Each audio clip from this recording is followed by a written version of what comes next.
Welcome to this tutorial on creating a route for a single driver in Zeo Route Planner. Go to the Create Route option in your dashboard.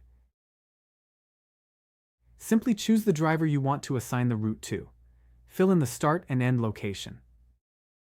Select the start date and end date, and the start time and end time for the driver. Once all the information is filled, it's time to add your stops.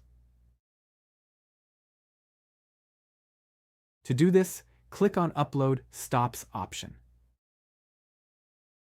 Click on Browse Files to upload your stop list.